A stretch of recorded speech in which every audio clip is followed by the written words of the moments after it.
Bismillahirrahmanirrahim. Assalamualaikum warahmatullahi wabarakatuh. Alhamdulillahirabbil alamin wa bihi nasta'in ala umuri dunya waddin. Wassalatu wassalamu ala asrofil anbiya'i wal mursalin wa ala alihi wa sahbihi ajmain, amma ba'du.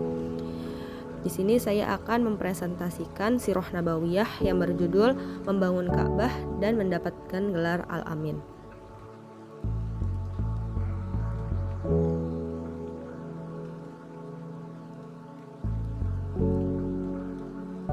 Topik yang pertama yaitu apa itu Ka'bah? Ka'bah dianggap sebagai pusat ibadah bagi umat Islam di seluruh dunia. Sejalan dengan konsep tauhid, keesaan Allah, Ka'bah menjadi simbol kesatuan umat Islam dalam melaksanakan ibadah haji, simbol ketakwaan dan ketaatan. Pembangunan Ka'bah oleh Nabi Ibrahim dan Ismail mewakili ketaatan dan ketakwaan mereka kepada perintah Allah. Oleh karena itu, Ka'bah menjadi simbol ketakwaan dan ketaatan kepada Allah. Kemudian asal-usul Ka'bah. Ka'bah dipercaya memiliki asal-usul yang berkaitan dengan Nabi Ibrahim dan putranya Ismail. Legenda menyebutkan bahwa mereka bersama-sama membangun struktur awal Ka'bah sebagai tempat ibadah kepada Allah. Bahan bangunan. Dalam sejarah, Ka'bah telah mengalami beberapa pembangunan ulang. Bahan bangunan awalnya terdiri dari batu-batu setempat, sementara pembangunan selanjutnya melibatkan penggunaan batu marmer dan batu bata. Pembangunan oleh Nabi Ibrahim dan Ismail. Menurut legenda Islam, Nabi Ibrahim dan putranya Ismail adalah tokoh sentral dalam pembangunan Ka'bah. Mereka mengerjakan tugas ini sebagai bentuk ketaatan kepada perintah Allah. Kemudian partisipasi Rasulullah dalam membangun Ka'bah dan mendapat gelar Al-Amin. Kondisi Ka'bah pada saat Rasulullah SAW berusia 35 tahun, orang-orang Quraisy sepakat untuk merenovasi Ka'bah. Ka'bah pada itu berupa susunan batu-batu lebih tinggi dari badan manusia, tepatnya 9 hasta yang dibangun sejak masa Nabi Ismail alaihissalam, tanpa ada atapnya, sehingga banyak pencuri yang suka mengambil barang-barang berharga yang tersimpan dalamnya. Dengan kondisi seperti itu, bangunan Ka'bah semakin rapuh dan dindingnya pun sudah pecah-pecah. 5 tahun sebelum kenabian, Makkah dilanda banjir besar hingga meluap ke Baitul Haram, sehingga sewaktu-waktu bisa membuat Ka'bah runtuh. Kebimbangan orang-orang Quraisy dalam membangun Ka'bah. Sementara itu, orang-orang Quraisy dihinggapi perasaan bimbang antara merenovasi Ka'bah atau membiarkannya seperti adanya. Namun akhirnya mereka sepakat untuk tidak memasukkan bahan-bahan bangunannya kecuali yang baik-baik. Mereka tidak menerima masukan upah dari pelacur, jual beli dengan sistem riba, dan rampasan terhadap harta orang lain. Sekalipun begitu, mereka merasa takut untuk merobohkannya. Kemudian permulaan perobohan bangunan Ka'bah. Akhirnya Al-Walid bin Al-Mughirah Al-Makhzumi mengawali perobohan bangunan Ka'bah, lalu diikuti semua orang. Setelah tahu tidak ada sesuatu pun yang menimpa Al-Walid, mereka terus bekerja merobohkan setiap bangunan Ka'bah hingga sampai rukun Ibrahim. Setelah itu mereka siap membangunnya kembali. Mereka membagi sudut-sudut Ka'bah dan mengkhususkan setiap kabilah dengan bagiannya sendiri-sendiri. Setiap kabilah mengumpulkan batu-batu yang baik dan mulai membangun. Yang bertugas menangani urusan pembangunan Ka'bah ini adalah seorang arsitek berkebangsaan Romawi yang bernama Bakum. Perselisihan peletakan Hajar Aswad hingga Rasulullah mendapat gelar Al-Amin.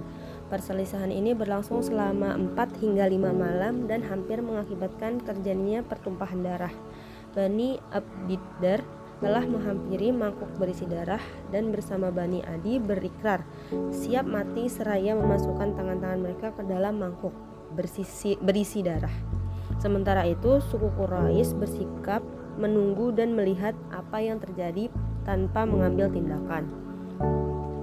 Kemudian terjadi perundingan antara para kabilah-kabilah itu.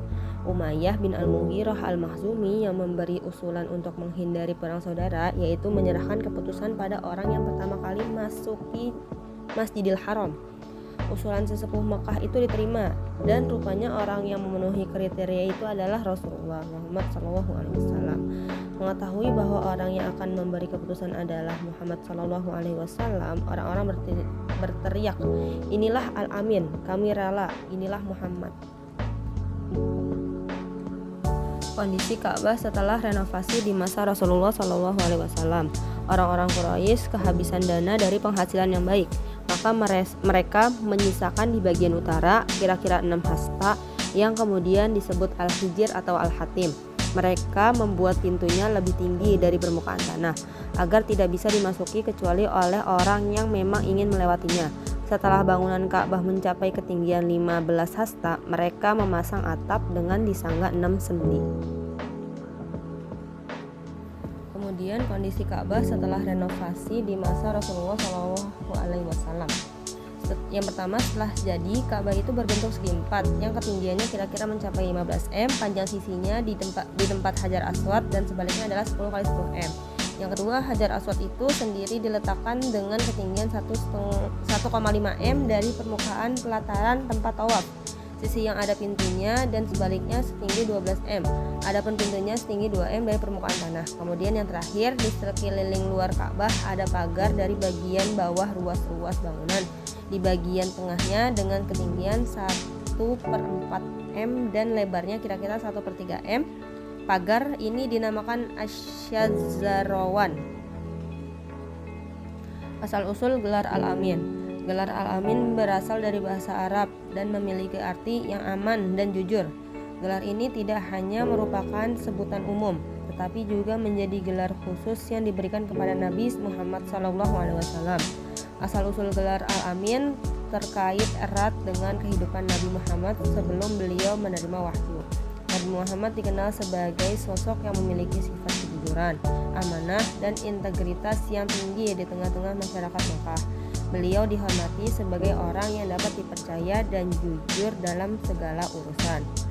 Kepercayaan masyarakat terhadap Nabi Muhammad sebagai Al-Amin mencuat ketika beliau diamanahkan untuk menyelesaikan perselisihan terkait penempatan Hajar Aswad, batu hitam. Ketika Ka'bah sedang dalam tahap rekonstruksi, Nabi Muhammad berhasil menemukan solusi yang adil dan memuaskan semua pihak, mengukuhkan reputasinya sebagai Al-Amin. Gelar Al-Amin tidak hanya mencerminkan sifat pribadi Nabi Muhammad, tetapi juga menjadi landasan bagi kepemimpinan dan risalah kenabiannya. Seiring dengan penerimaan wahyu pertama dari Allah, gelar Al-Amin semakin menguatkan posisi dan otoritas Nabi Muhammad sebagai pembawa risalah Islam yang mengajarkan nilai-nilai kejujuran, amanah, dan ketakwaan. Pemberian gelar Al-Amin. Yang pertama, pengamanatan barang berharga. Sebelum kenabiannya, Nabi Muhammad dikenal sebagai Al-Amin di kalangan masyarakat Mekah. Kemudian yang kedua, penempatan Hajar Aswad. Saat Ka'bah sedang direnovasi, muncul pertentangan di antara suku-suku Mekah mengenai penempatan Hajar Aswad, batu hitam, kembali ke tempatnya. Kemudian yang ketiga, penerimaan wahyu pertama. Pemberian gelar Al-Amin semakin diperkuat ketika Nabi Muhammad menerima wahyu pertama dari Allah melalui malaikat Jibril di Gua Hiro. Kesimpulan yang dapat kita ambil dari sirah nabawiyah ini yaitu ada pelajaran yang mahal dari kisah pembangunan Ka'bah ini, yakni sebelum diangkat menjadi nabi, Rasulullah dikenal oleh masyarakat jahiliyah sebagai orang yang amanah, jujur, tidak pernah berdusta, dan pemilik akhlak mulia. Inilah sesungguhnya modal besar yang harus ada pada seorang dai atau penyampai kebaikan. Kalau Nabi saja yang dahulu sebelum menjadi Rasul sangat dicintai oleh kafir Quraisy, tapi ketika menyampaikan tentang Islam dicaci maki, dimusuhi, diintimidasi, dianggap sebagai penyihir, orang gila, pendusta, dan gelar-gelar buruk lainnya. Sekian yang dapat saya sampaikan, kurang lebihnya mohon maaf. Wassalamualaikum warahmatullahi wabarakatuh.